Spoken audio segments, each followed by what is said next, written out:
Good morning all of you. बच्चों, आज हम लोग भाषा और व्याकरण पाठ का अध्ययन करेंगे। उसमें यह जानने का प्रयास करेंगे कि भाषा क्या होती है और व्याकरण की हमारे जीवन में क्या आवश्यकता होती है। तो आइए हम पाठ की ओर चलते हैं। भाषा और व्याकरण। भाषा किसे कहते हैं, भाषा क्या होती है, यह जानने के लिए बच्चों आप जानते हैं कि आप अपनी बात को एक दूसरे से कहकर उसे समझाने का प्रयास करते हैं और दूसरे की बातों को सुनकर समझने का प्रयास करते हैं। आप टीवी पे खबरें देखते हैं और उसे सुनकर समझने की कोशिश करते हैं। इसी प्रकार से आजकल बहुत ही आसान साधन हो गया है मोबाइल से हम अपने संबंधियों से बातचीत करते हैं और उनका हाल चाल जानने का प्रयास करते हैं। आपके यहाँ पत्र पत्रिकाएं, समाचार पत्र आते होंगे तो आप उनमें छपी खबरों को पढ़ते हैं और पढ़कर उनसे जानकारी प्राप्त करते हैं। तो आपने जाना कि हम किस प्रकार से जानकारी प्राप्त करते हैं, एक पढ़कर और दूसरा सुनकर। तो पढ़कर प्राप्त की गई जानकारी लिखित होती है और सुनकर प्राप्त की गई जानकारी मौखिक होती है, और इसी का नाम क्या है? भाषा। इसी को हम भाषा के नाम से जानते हैं। बच्चों, आदिकाल से ही जो मनुष्य है वह बहुत ही कर्मशील रहा है और मनुष्य ने समाज का निर्माण किया। समाज में रहने के लिए और अन्य व्यक्तियों से संपर्क करने के लिए, अर्थात अपने विचारों का आदान प्रदान करने के लिए उसने अपने मन के विचारों और भावों को व्यक्त करने का एक सशक्त माध्यम किसे बनाया? भाषा को, जिसके माध्यम से वह विचार विनिमय करके अपने कार्य को सुचारू रूप से चला सकता है। तो उसने अपने मन के भावों और विचारों को व्यक्त करने का एक सशक्त माध्यम चुना, भाषा। यह एक ऐसा साधन है जिसकी सहायता से हम सामाजिक व्यवहार में कुशलता प्राप्त कर सकते हैं। अर्थात कहने का अर्थ यह है कि भावों और विचारों का आदान प्रदान करना ही भाषा कहलाता है। भाषा के अभाव में सामाजिक जीवन की कल्पना संभव नहीं है। तो इस प्रकार हम कह सकते हैं भाषा की परिभाषा के रूप में हम यह कह सकते हैं कि भाषा वह साधन है जिसके द्वारा मनुष्य अपने भावों और विचारों को बोलकर या लिखकर दूसरे मनुष्यों तक पहुंचाता है। दूसरे रूप में हम यह भी कह सकते हैं कि भाषा वह साधन है जिसके द्वारा मनुष्य अपने भावों या विचारों को दूसरों तक पहुंचाता है तथा दूसरों के भावों और विचारों को ग्रहण करता है। इसके बाद बारी आती है कि भाषा के कितने रूप होते हैं। तो बच्चों, आप जानते हैं कि जो मनुष्य की रचना ईश्वर ने की है वह उनकी सर्वोत्तम रचना है। अपनी बुद्धि और विवेक के कारण मनुष्य में चिंतन, मनन तथा अभिव्यक्ति की अद्भुत क्षमता है। मनुष्य ही एक ऐसा प्राणी है जो अपने भावों और विचारों को अभिव्यक्त करने के लिए उसने भाषा को एक माध्यम के रूप में चुना और उसने अपनी अभिव्यक्ति के लिए भाषा को दो रूपों में अपनाया। पहला मौखिक भाषा या उच्चरित भाषा और दूसरा लिखित भाषा। तो बच्चों, आप जानते हैं कि कुछ भाषाएं ऐसी होती हैं जब हम उन्हें अपने भावों और विचारों को कभी कभी मनुष्य इशारों से भी संबोधित करने का प्रयास करता है। कभी कभी वह अपनी बात को इशारों में कहने का प्रयास करता है, तो वहाँ पे उस भाषा को भाषा का रूप नहीं दिया जा सकता, उसे भाषा नहीं कहा जा सकता। और जब हम मौखिक भाषा क्या होती है या उच्चरित भाषा क्या होती है, यह मैं आपको बताने जा रही हूँ कि मौखिक भाषा या उच्चरित भाषा किसे कहते हैं।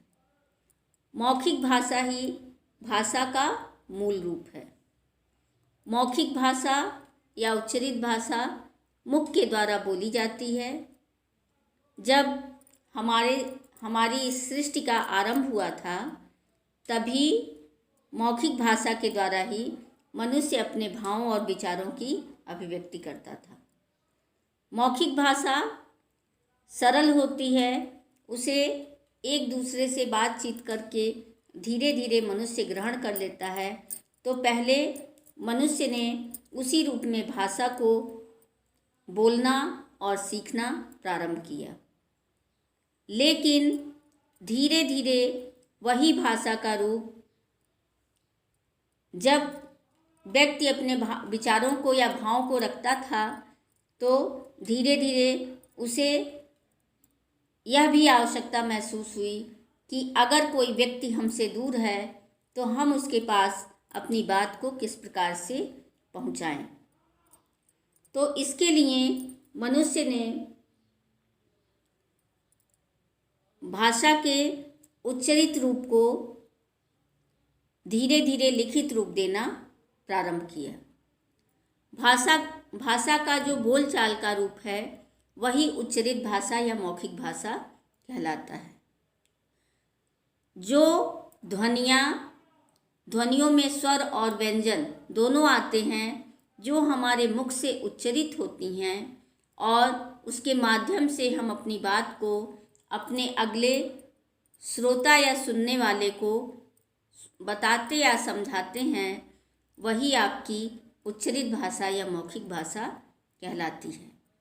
भाषा का यह जो उच्चरित रूप होता है, मौखिक रूप होता है, वह अस्थायी होता है। अगला आपका आता है लिखित भाषा। लिखित भाषा क्या होती है? अभी मैं आपको बता रही थी कि जब मनुष्य अपनी बात को एक दूसरे से बोलचाल के माध्यम से कहने का प्रयास करने लगा, तो उसे यह भी आवश्यकता महसूस हुई कि अगर कोई व्यक्ति हमसे दूर है तो हम अपनी बात को उस व्यक्ति तक किस प्रकार से पहुंचाएं। इसके लिए उसने लिखने का प्रयास किया और लिखने का प्रयास किया। भाषा के विकास में भाषा के मौखिक रूप के बाद लिखित भाषा का विकास हुआ। तब व्यक्ति दूसरे व्यक्ति तक अपने विचारों को लिखकर पहुंचाने का एक माध्यम बनाया और यहाँ से लिखित भाषा प्रारंभ हुई। भाषा का जो लिखित रूप है, उसके द्वारा हम अपने भावों और विचारों को आगे भी भविष्य में भी सुरक्षित रख सकते हैं। इसलिए आपको अभी मैंने बताया कि जो उच्चरित भाषा का रूप होता है वो अस्थायी होता है, लेकिन जो लिखित भाषा होती है वह स्थायी रूप से हमारे सामने अंकित रहती है। जैसे आप जानते हैं कि आप कुछ महान व्यक्तियों के उदाहरण पढ़ते हैं, कुछ महान व्यक्तियों की पुस्तकों को आप पढ़ते हैं, वह आज हमारे पास धरोहर स्वरूप कैसे हैं? लिखित भाषा के माध्यम से। अगर लिखित भाषा नहीं होती तो आज ये पुस्तकें हमारे पास धरोहर स्वरूप नहीं होती। जो हमारा हिंदी साहित्य है, वह भी हिंदी साहित्य का जो रूप है और उसको जो हम पढ़ने का कार्य करते हैं, वह क्या है? भाषा के लिखित रूप के माध्यम से ही हम तक पहुंचा है। इसके उदाहरण के रूप में आप मान सकते हैं वेद है, उपनिषद है, तरह तरह के ग्रंथ हैं, ये सब हमारे पास लिखित रूप में किस रूप में आए हैं?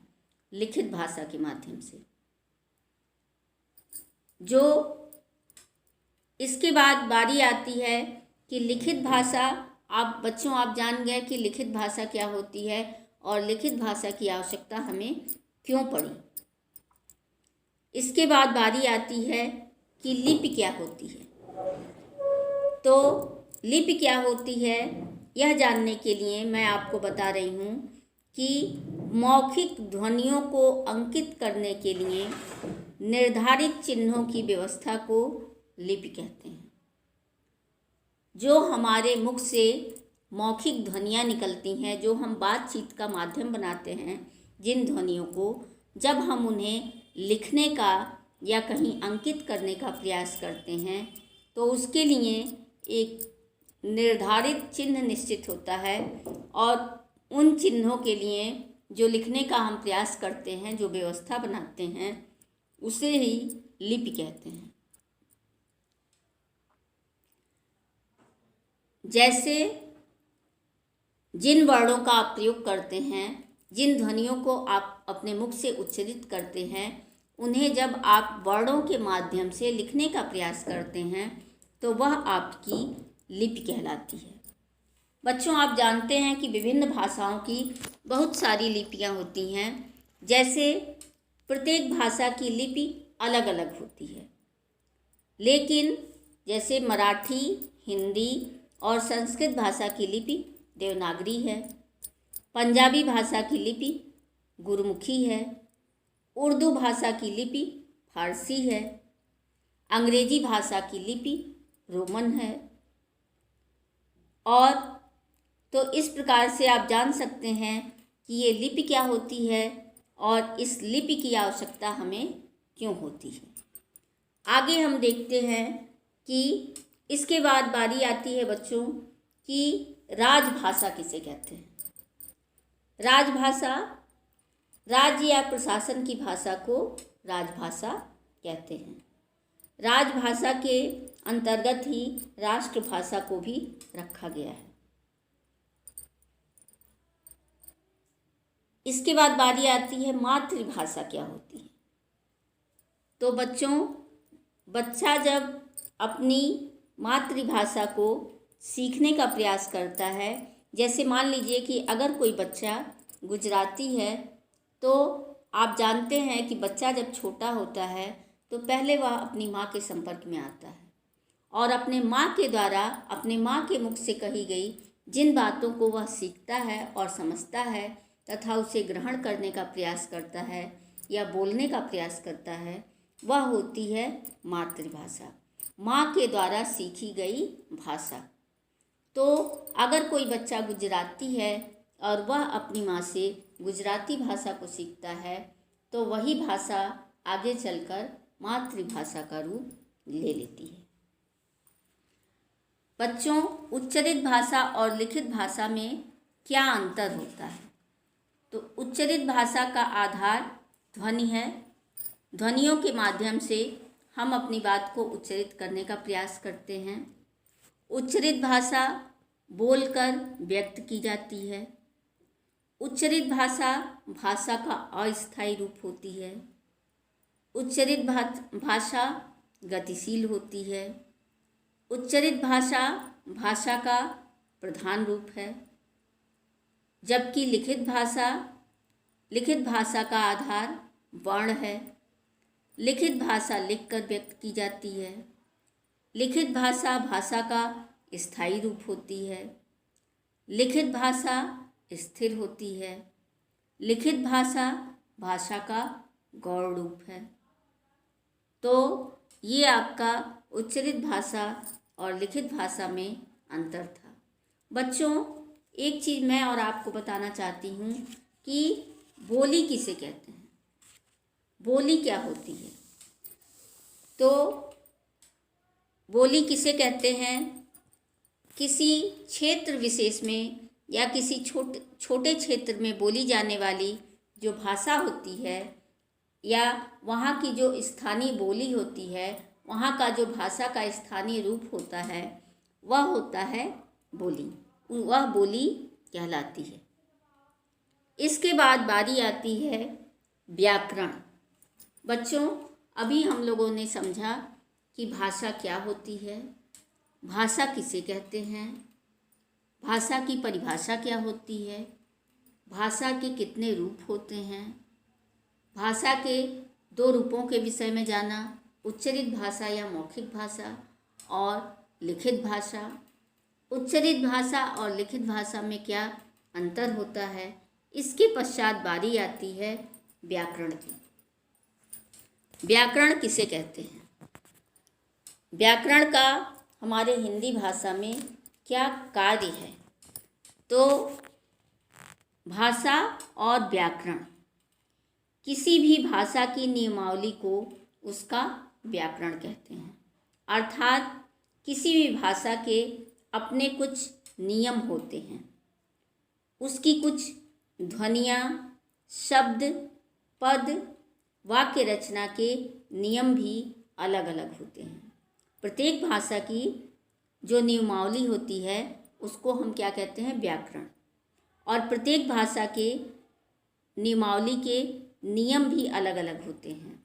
उसकी ध्वनियों को, उसके शब्दों को, उसके पदों को और वाक्य रचना को नियमों के अनुसार अलग अलग रखते हैं।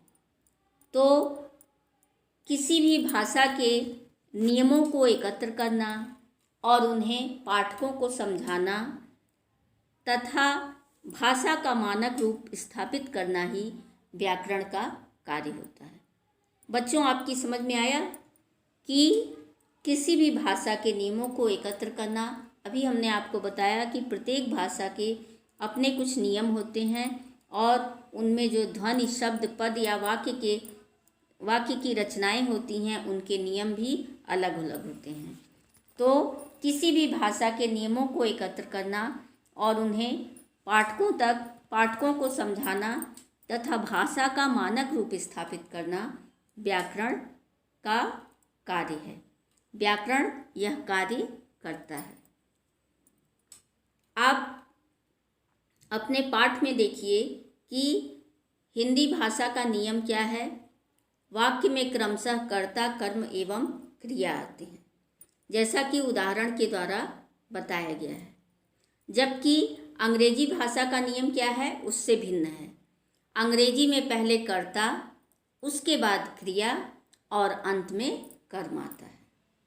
तो इसी प्रकार से अभी मैंने आपको बताया कि प्रत्येक भाषा के अपने कुछ नियम होते हैं। तो आपने हिंदी और अंग्रेजी भाषा के माध्यम से देखा कि इन नियमों में क्या अंतर है। तो ये व्याकरण का कार्य होता है। आप कह सकते हैं कि भाषा के नियमों का अध्ययन जिस शास्त्र के अंतर्गत किया जाता है उस शास्त्र को व्याकरण कहते हैं। अर्थात व्याकरण किसे कहते हैं, व्याकरण क्या कार्य करता है। तो व्याकरण भाषा में एक रूपता लाकर उसके रूप को स्थिर करता है, जिसके कारण भाषा परिनिष्ठित बनती है। और इस प्रकार हम कह सकते हैं कि भाषा के मानक रूप को स्थिर करने के लिए व्याकरण महत्वपूर्ण भूमिका निभाता है। व्याकरण के द्वारा ही हमें हर प्रकार के नियमों की जानकारी होती है और प्रत्येक नियमों का किस प्रकार से हम उन्हें प्रयोग करेंगे इसकी जानकारी भी हमें कौन देता है, व्याकरण। अभी हमने आपको बताया कि प्रत्येक भाषा की अपने कुछ व्यवस्था होती है, उसके कुछ नियम होते हैं और उन नियमों में क्या शुद्ध है और क्या अशुद्ध है इसकी जानकारी भी हमें व्याकरण के माध्यम से मिलती है। व्याकरण के नियमों के अंतर्गत उन्हें कई रूपों में बांटा गया है। व्याकरण के 3 अंग कहीं कहीं पर मिलते हैं और कहीं कहीं पर व्याकरण के 4 अंग भी मिलते हैं। उनमें प्रमुख हैं वर्ण विचार, शब्द विचार, पद विचार और वाक्य विचार।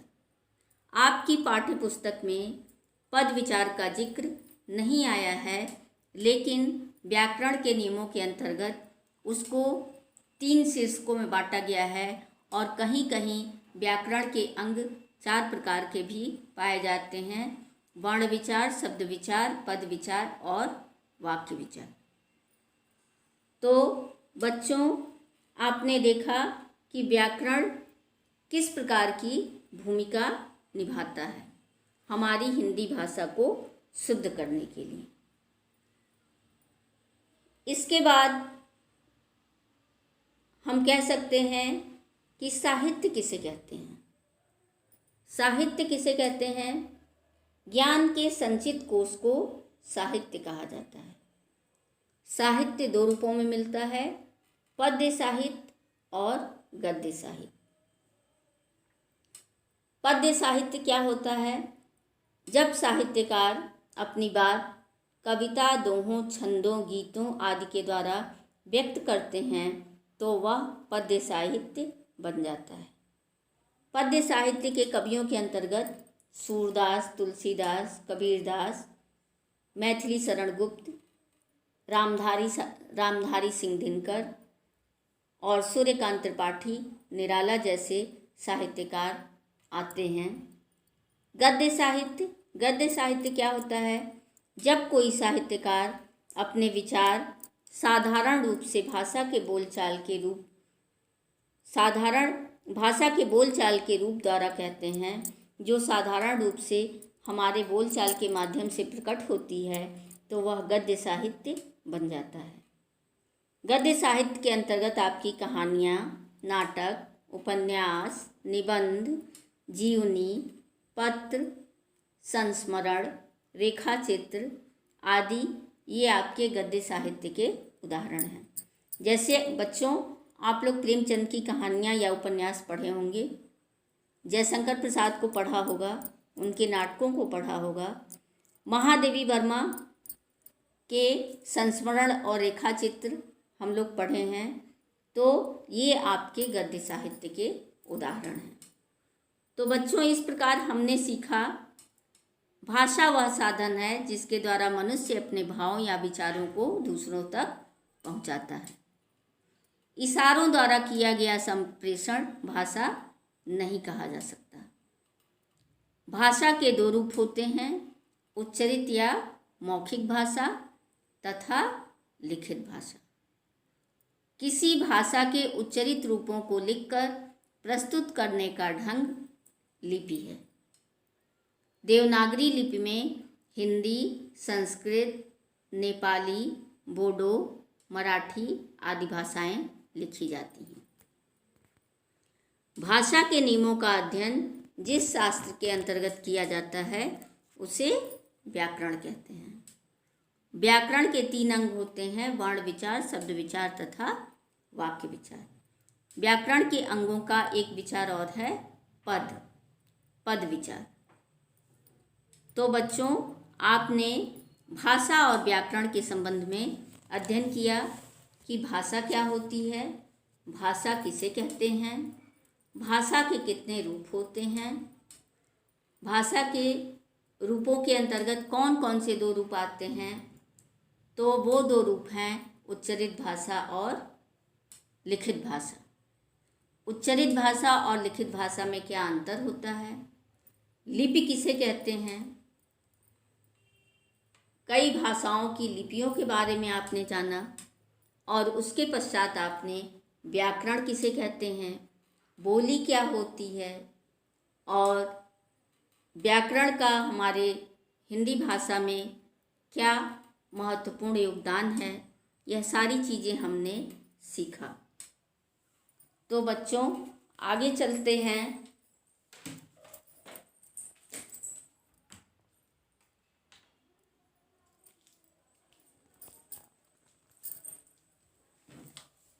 अभ्यास की ओर। अभ्यास प्रश्नों में आप पहला प्रश्न है, निम्नलिखित प्रश्नों के उत्तर दीजिए। उसमें आपका पहला प्रश्न है कि भाषा किसे कहते हैं, भाषा क्या होती है। तो भाषा वह साधन है जिसके द्वारा मनुष्य अपने भाव और विचारों को बोलकर या लिखकर दूसरे मनुष्यों तक पहुंचाता है। भाषा के कौन कौन से दो रूप होते हैं? भाषा के दो रूप होते हैं, पहला उच्चरित या मौखिक भाषा और दूसरा लिखित भाषा। मौखिक भाषा तथा लिखित भाषा में अंतर बताइए। तो मौखिक भाषा तथा लिखित भाषा में अंतर। मौखिक भाषा का आधार ध्वनि है। मौखिक भाषा या उच्चरित भाषा का आधार ध्वनि है। लिखित भाषा का आधार वर्ण है। मौखिक भाषा या उच्चरित भाषा बोलकर व्यक्त की जाती है। लिखित भाषा लिखकर व्यक्त की जाती है। मौखिक भाषा या उच्चरित भाषा भाषा का अस्थायी रूप होती है और लिखित भाषा भाषा का स्थायी रूप होती है। मौखिक भाषा या उच्चरित भाषा गतिशील होती है और लिखित भाषा स्थिर होती है। मौखिक भाषा या उच्चरित भाषा भाषा का प्रधान रूप है, जबकि लिखित भाषा भाषा का गौण रूप है।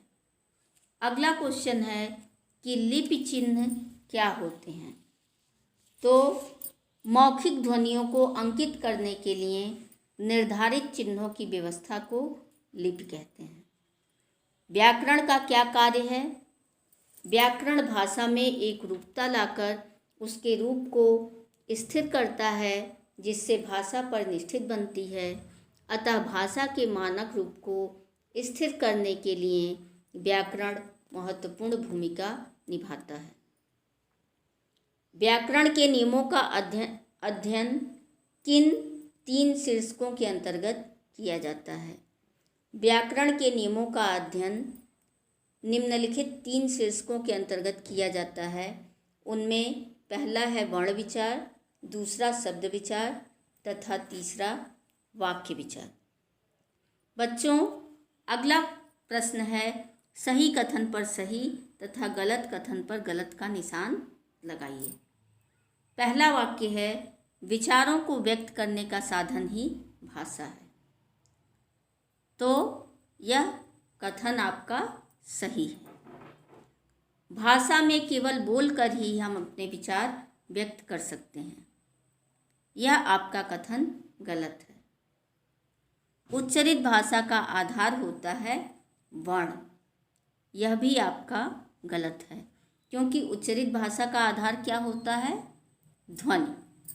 इशारों में बात करने को भी भाषा कह सकते हैं। यह भी आपका गलत है। उच्चरित भाषा को लिखित रूप में व्यक्त करने के लिए किसी न किसी लिपि का सहारा लिया जाता है। यह आपका वाक्य सही है।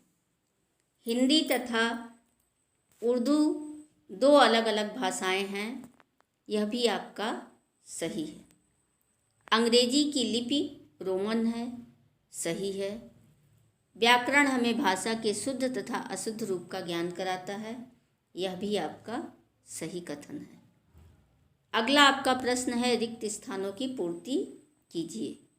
तो भाषा वह साधन है जिसके द्वारा हम अपने विचारों को दूसरों तक पहुंचाते हैं। भाषा के दो रूप होते हैं, पहला उच्चरित तथा दूसरा लिखित। लिखित भाषा का रूप स्थायी होता है। मौखिक भाषा भाषा का प्रधान रूप होता है। मराठी भाषा की लिपि का नाम है देवनागरी। अगला प्रश्न आपका है निम्नलिखित भाषाएं किस लिपि में लिखी जाती हैं? पहली आपकी भाषा है नेपाली। नेपाली देवनागरी लिपि में लिखी जाती है। जर्मन, लैटिन, उर्दू, फारसी, संस्कृत देवनागरी, हिंदी देवनागरी, पंजाबी गुरमुखी।